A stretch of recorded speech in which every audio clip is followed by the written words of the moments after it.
Hello भाइ नमस्ते साथीहरू, म पिबी तामाङ यहाँलाई हार्दिक स्वागत अनि न्यानो अभिवादन टक्राउन चाहन्छु।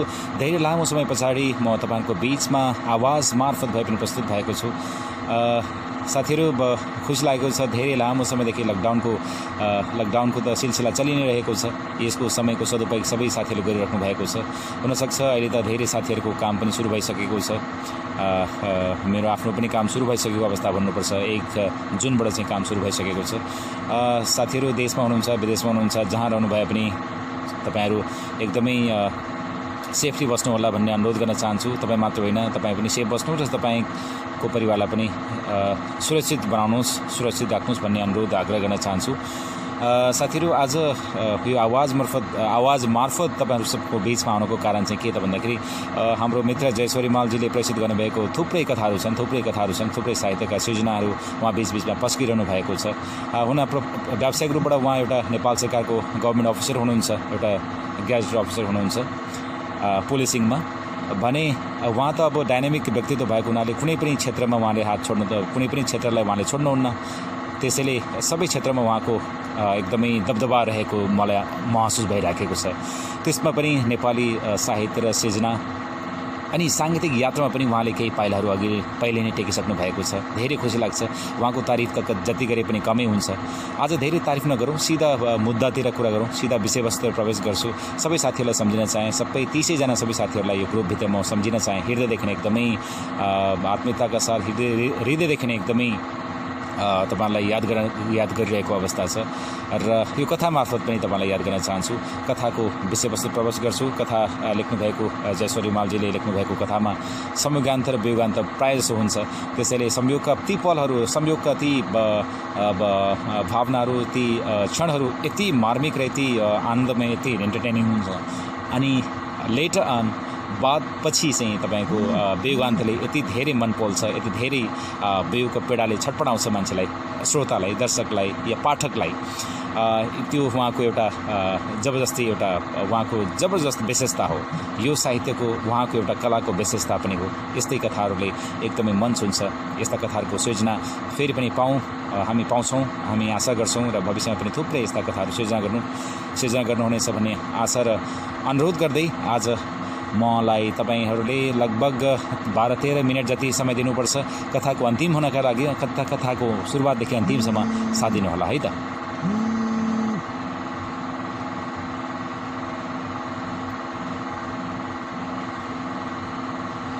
कथा रहेको छ गुलाब झरेको दिन। हजुर, गुलाब झरेको दिनको कथा तपाईँ सुनिदिनुहोस् त। हुनसक्छ यो कथामा उहाँले पोख्नुभएको भावनाहरू, उहाँले भन्न खोज्नुभएका अर्थहरूमा सायद हुनसक्छ त्यो अनुसारले मैले न्याय दिन सक्छु या सक्दिनँ त्यो मलाई थाहा भएन, तर कृपया सुनिदिनु होला। आज धेरै सबै साथीहरू त पढिसक्नु भएको छ, तपाईँले पढिसक्नु भएको छ। मेरो आवाजसँगै दोबारा फेरि पनि एकपटक सुनिदिनु हुनका लागि अनुरोध गर्दछु। समीरको दैनिकी सामान्य रूपमा चल्दै थियो। जिम्मेवारीको हिसाबले सबै दिन उस्तै नै थिए। उसको रुटिन लाइफमा गत नोभेम्बर 10 भने फरक साबित भयो। त्यस दिन टेलिफोनको रिसिभरले उसको कानमा मधुर आवाज गुन्जायो। आवाज कर्णप्रिय थियो, जसले उसलाई तरङ्गित गर्यो। समीर संयुक्त राष्ट्र सङ्घ मिसनमा कार्यरत थियो। ड्युटी स्टेसन डाफरको अल फासिरमा रहेको मिसन हेडक्वार्टरमा थियो। एउटा अफिसियल काममा सामान्य सहयोगको अपेक्षा गर्दै आएको टेलिफोन कल थियो। त्यस मधुर आवाजकी धनी रोज थिइन्। उनी मिसनको अर्को हेडक्वार्टर जालिन्जीमा कार्यरत थिइन्। उनीहरूको ड्युटी स्टेसन करिब 200 किलोमिटर दूरीमा थियो। कार्यालय र स्थान फरक भए पनि जिम्मेवारीमा केही समानता थियो। त्यसैले पनि प्राय आवाज पछ्याउन उसलाई सहज भयो। कुराकानीको बहानामा पनि मिल्दै गए। संवादको दायरा फराकिँदै गयो। सुरुमा कामको सिलसिलामा सामान्य भलाकुसारीबाट सुरु भएको उनीहरूको सम्बन्धमा बिस्तारै हाँगा पलाउन थाल्यो। यस बीचमा दुवैले एकअर्कालाई सामाजिक सञ्जालबाट परिचित गराइसकेका थिए। आवाजबाट प्रभावित समीरले रोजको तस्बिर देखेपछि झन मन पराउन थालेको थियो। ब्रदर एन्ड सिस्टरबाट सुरु भएको उनीहरूको सम्बन्ध रोजको प्रस्तावमा साथीमा परिणत भएको थियो। रोजको एक्टिभनेस समीरलाई के खोज्छस् कहन आँखो भने चाहिँ भएको थियो। साथीको सम्बन्धलाई मोर देन फ्रेन्डमा परिणत गर्न प्रस्ताव गर्यो। रोजले थम्सअप गर्दै पठाएको स्माइली र फरवर्ड बोयले उसको प्रस्ताव स्वीकृत भयो। उनीसँग सम्बन्ध गाँच्न लालायत समीर अब झन् उत्साही देखिन थाल्यो। समयक्रमसँगै उनीहरूको कन्भर्सेसनले बेजोड गति लिन थाल्यो। समीरको मनमा रोजप्रतिको प्रेम अङ्कुरण भइसकेको थियो। ऊ यसलाई नयाँ उचाइमा पुर्याउन चाहन्थ्यो। त्यसले उनीलाई नजिक राख्न सकिने कुनै पनि मौका चुकाउन चाहेन। समीर शब्दसँग धेरै खेल्ने गर्दथ्यो। सही समयमा उचित शब्दको प्रयोग गर्न जान्दथ्यो। यसबाट रोज प्रभावित थिइन्। तस्बिर हेरी उनको सौन्दर्यको असीमित बयान गरिदिन्थ्यो। जस्तो लाग्थ्यो कि आफ्नो प्रशंसामा हरेक व्यक्ति रमाउँछ भन्ने तथ्यलाई समीरले आफू अनुकूल प्रयोग गर्न जानेको थियो। एक दिन समीरले संयोगवश रोजकी साथीलाई भेट्यो। उनी काम विशेषले अर्कै ड्युटी स्टेसनबाट त्यहाँ आएकी थिइन्। उनको काममा समीरले सहयोग गर्यो र आफ्नो कोठामा लगी खाना खुवाएर पठायो। उसको सहयोगी भावना र सत्कारले प्रभावित भई उनले रोज सामु समीरको प्रशंसा गरिन्। यसले रोजमा समीरप्रतिको सम्मान थपिदियो। चाहे साना वा कम मूल्यका किन नहोस्, उपहारहरूले महिलाहरूलाई खुसी बनाउने कुरामा जानकार थियो। कुराकानीका क्रममा रोजलाई पत्तो नै नहुने गरी उनको चाहना र छनौट पत्ता लगाउँथ्यो र त्यसै अनुसारको उपहार किनिसकेको हुन्थ्यो। अनि उनी भएतिर जाने व्यक्ति भेटिएपछि विभिन्न किसिमका उपहारहरू पठाउने गर्थ्यो। रोज समीरसँगै निकै प्रभावित भएकी थिइन्। उनीहरूको सम्बन्ध झाँगिँदै गयो। फेब्रुअरी 5 को साँझ एक टेलिफोन कलले समीर असमञ्जसमा पर्यो। 30 मिनटभित्र बिगेस्ट स्टार रेस्टुरेन्टमा डिनरका लागि उपस्थित हुन रोजले अनुरोध गरेकी थिइन्। रोजलाई भेट्न पाउने हुनाले रोमाञ्चित त भयो नै, कौतूहल पनि देखिन्थ्यो। टेलिफोन र म्यासेजमा मात्रै कुरा गरेको उसले रोजलाई प्रत्यक्ष भेट्न जाँदै थियो। च्याट गर्नु र प्रत्यक्ष भेट्नुमा निकै फरक हुने कुरामा ऊ जानकार त थियो नै, सचेत पनि थियो। मनमा कुरा खेलाउँदै रोजले आमन्त्रण गरेको रेस्टुरेन्टको हलमा प्रवेश गर्यो। हल निकै सिँगारिएको थियो। हलको सजावट अनपेक्षित लाग्यो। रोजको बर्थडे सेलिब्रेसनमा जाँदै थियो भन्ने बारे समीर स्वयं अनभिज्ञ थियो। हलमा प्रवेश गरेपछि मात्र उसले यो सब चाल पायो। वास्तवमा रोज उसलाई सरप्राइज दिन चाहन्थिन्। उनी यस मानेमा सफल पनि भइन्। समीरको प्रवेशसँगै हलमा छुट्टै आवाज गुन्जियो। उसको प्रतीक्षामा रोजसहित 6-7 जना साथीहरू बसिरहेका थिए। रोजले उसलाई न्यानो स्वागत गरिन्। यो स्वागत पृथक थियो। रोजले उसलाई आफ्नोपनको आवाज दिलाएकी थिए। उसले फरक अनुभूति गर्यो। त्यति नै बेला रोजसँगको सम्बन्ध रङ्गीन हुने अनुमान लगायो। पश्चिम संस्कार अनुसार बर्थडे सेलिब्रेसन भयो। प्रेमिकाको जन्मदिनमा उपहार बिना नै उपस्थित भएकोमा लज्जित महसुस गर्दै जन्मदिनको शुभकामना दियो। भौतिक रूपमा समीरसँगको पहिलो भेट थियो रोजको। उनले यसलाई नै अमूल्य उपहार मानेको बताइन्। केही बेरको सामूहिक बसाएर खानपिनपछि रोजलाई उनको कोठामा पुर्याई समीर घर फर्कियो। उसको मनमा रातभरि निकै कुरा खेल्यो। सपनामा रोज आइरहन्। उसले त्यस रात रोमान्टिक सपना देख्यो। उसको सपनाको कथा सुन्दा यस्तो लाग्थ्यो कि सबै मायावी पलहरू उसले सपनामा अनुभूत गरिसकेको छ। रोज आफ्नो ड्युटी स्टेसनबाट केही दिनको बिदा लिई समीरलाई भेट्न आएकी थिइन्। यो बसाइमा हरेक दिन उनीहरूको भेट हुन्थ्यो। सधैँ जसो बिगेस्ट स्टार रेस्टुरेन्टमा भेटिन्थे। हरेक साँझ डिनर सँगै गर्थे अनि बाहिर हरेक बिहिबार हुने पार्टीमा सँगै नाच्थे। दुवै राम्ररी नाच्न जान्दथे। उनीहरूको कपल डान्सले पार्टीमा थप रौनक भरेको थियो। भिन्न परिवेश अनि प्रतिकूल वातावरणमा विदेशी भूमिमा बसाई कसलाई पो सहज लाग्थ्यो र यी जोडीले पनि यसअघि निकै असहजता महसुस गरेका थिए। तर बिस्तारै परदेशी भूमि प्रिय बन्दै गएको थियो। हरदम रमाएका देखिन्थे। एकदमै व्यस्त अनि मस्त देखिन्थे। हरेक क्रियाकलापमा उनीहरूको प्रेम र समर्पण छरपष्ट देखिन्थ्यो। यस्तो लाग्थ्यो कि उनीहरूले जीवनमा रङ भर्ने कुनै पनि मौका चुकाएका छैनन्। त्यसैले उनीहरूको मायावी सम्बन्ध देख्नेहरू ईर्ष्याले जल्ने गर्थे। फेब्रुअरी 7 को दिन बिहान सबेरै समीरले रोजलाई भेट्यो। रोजको हातमा रातो गुलाब दिँदै समीरले प्रणय दिवसको सप्तान्तको सुरुवात गर्यो। यो पल रोजलाई विशेष लाग्यो। झन्डै 1 वर्षको सुडान बसाइमा उनको गुलाब देखेको थिएन। विशेष दिनमा प्रेमीबाट दुर्लभ रातो गुलाब प्राप्त भएपछि निकै खुसी थिए। उनको खुसी मुहारबाट पढ्न सकिन्थ्यो। उनले उक्त गुलाबलाई फ्रेममा सजाएर निकै जतनसाथ राखिन्। रोजडेदेखि भ्यालेन्टाइन डेसम्मका हरेक दिनहरू उनीहरूले विशेष रूपमा मनाए। रोजको बिदा सकिँदै थियो। उनी ड्युटी स्टेसन फर्किँदै थिइन्। समीर केही दिनका लागि घर जान चाहन्थ्यो। सबै बन्दोबस्ती मिलाएर आफू आएपछि रोजलाई घर लैजाने योजना थियो उसको। रोजले यसमा सहमति जनाइन्। उनले पनि त्यही समयमा घर जाने र आफ्नो बुबा आमालाई भेटेर आउने चाहना व्यक्त गरिन्। मार्च 6 मा दुवै छिट्टै सधैँका लागि सँगै हुने योजनाका साथ। समीरको गन्तव्य जीप थियो भने रोजको इन्डोनेसिया।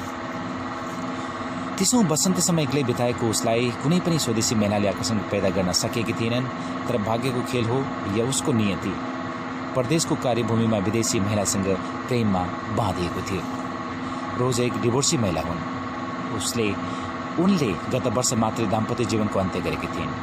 लागु औषध दुर्व्यसनीसँगको 5 वर्षीय कष्टकर सम्बन्धबाट मुक्ति पाउन निकै मुस्किल भएको थियो उनलाई। प्रेम र आफ्नोपनको आभास बिना बितेका ती काला दिनहरू बिर्साउन समीर उनको जीवनमा सौभाग्य बनाइरहेको थियो। वास्तवमा प्रेम र जीवन के हो भन्ने उनले समीरबाट सिक्दै थिइन्। समीरसँगको साथले अबका दिन सुनौला हुने गहिरो विश्वास थियो उनीसँग। समीरको प्रेममा डुबेकी उनले दुर्व्यसनी पतिबाट बिताएका पीडादायी क्षणहरू भुल्दै जान थालिन्। माया र प्रेमले जीवनभर बल्झिरहने घाउ समेत निको भएको महसुस हुन थाल्यो उनलाई। अविवाहित समीर र पारपाचुके भइसकेकी रोजको प्रेम सम्बन्धमा निकै व्यवधानहरू थिए। उनीहरूको जन्मभूमि त फरक थियो नै, त्यससँगै भाषा, धर्म, संस्कृति, रीतिरिवाज कुनैमा पनि समानता थिएन। उनीहरूको प्रेम सम्बन्धबारे जानकार उनीहरू वैवाहिक सम्बन्धमा बाँधिनेमा आशंका गर्दै थिए। त्यसैले यो कर्मभूमिको छोटो बसाइमा पलाएको प्रेम केवल 2 दिनको घाम छाया हो र फगत रोमान्समा नै सीमित हुनेछ भन्ने विश्वास देख्ने सुन्ने सबैमा थियो।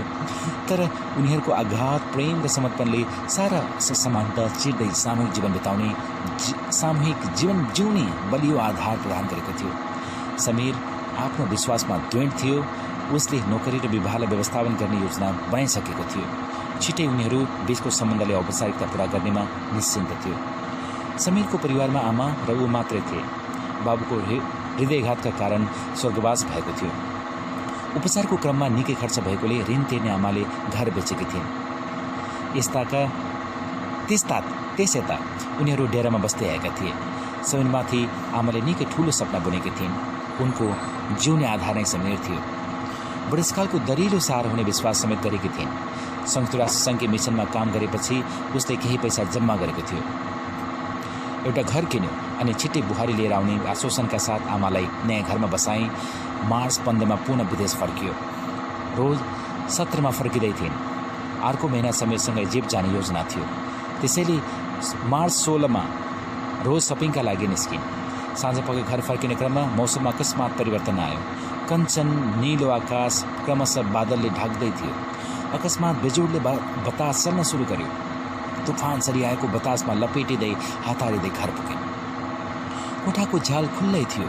झ्यालबाट पसेको हावाले उनको कोठाको सौन्दर्य पुरै बिगारिसकेको थियो। अत्तालिँदै झ्याल बन्द गरिन् र हावाले छरपष्ट बनाएका सामानहरू मिलाउन थालिन्। अकस्मात उनको आँखा टुटेको वस्तुमा अडियो। त्यो त्यही गुलाब थियो जुन समीरले रोज डेमा दिएको थियो। प्रेमीको अमूल्य चिनो ठानीसँगै लिएर गएकी थिइन्। हावाको झोकले भुइँमा खसेपछि फ्रेम टुटेको थियो भने फूल पत्रमा छुटेको थियो। नरमाइलो मान्दै छरिएका पत्रहरू सँगाल्दै समीरलाई टेलिफोन गरिन्। पुरै रिङ बज्यो तर फोन उठेन। हताश हुँदै व्हाट्सएप अनि फेसबुक र मेसेन्जर दुवैमा म्यासेज छोडिन्। निकै बेरसम्म समीरले कल ब्याक गरेन, न त म्यासेजको रिप्लाई नै गर्यो। उनको मनमा अनेकन कुराहरू खेल्न थाले। समीरले आफूसँग सम्पर्क हुन नसकेकोमा म्यासेज छोड्न पनि भनी सरेशको नम्बर दिएको याद गरिन्।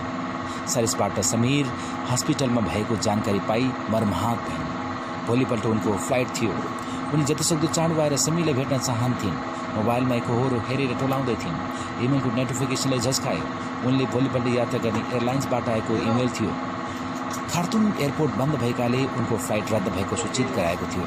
उनी हताश भइन्। बेचैनी बढ्दै गयो। मन व्याकुल भयो। समीर शारीरिक रूपमा तन्दुरुस्त थियो, तर त्यस साँझ नियमित व्यायामको क्रममा हृदयघातका कारण अकस्मात ढल्न पुग्यो। उसलाई बचाउने डाक्टरहरूको प्रयास सफल हुन सकेन।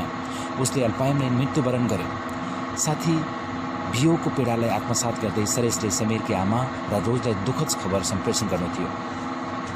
हिम्मत जुटाउन गाह्रो भयो उसलाई। आमाको मन फुटेको र रोजको सपना टुटेको दृश्य उसका आँखा अगाडि तछाड मछाड गर्दै दौडिन थाले। जति नै कठिन भए पनि उसले खबर त गर्नु नै थियो। आमा निशब्द भई केवल सुनि मात्रै रहिन्। उनी होसमा छिन् कि बेहोसमा सुनेकी हुन्, उसले भेउ पाउन सकेन।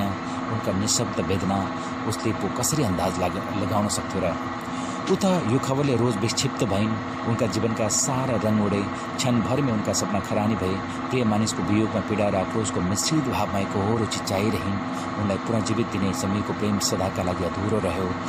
उसैको प्रेमको प्रत्येक रातो गुलाबको फूल सुमसुमाउँदै रोहिरहिन्।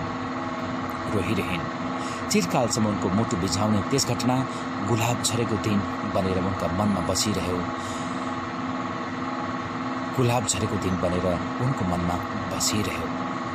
धन्यवाद साथीहरू, यति बेलासम्म मलाई साथ दिनुभएकोमा धेरै धेरै धन्यवाद दिन चाहन्छु। र कथा अलिकति छिटो भएको छ, सायद यो अलि व्हाट्सएपबाट 16 मिनट भइसकेको छ। सायद यो मेसेन्जरबाट एड हुन्छ कि हुन मलाई थाहा भएन। म पठाउने कोसिस गर्छु साथीहरू, सुनेर मलाई क्रिया प्रतिक्रिया दिन नभुल्नु होला। थ्याङ्क यू जसोरी माल sir for making this opportunity भन्नुपर्छ मलाई है त। यो आवाज दिने अपर्च्युनिटी पाएकोमा मलाई एकदमै खुसी छ। Thank you so much all of you.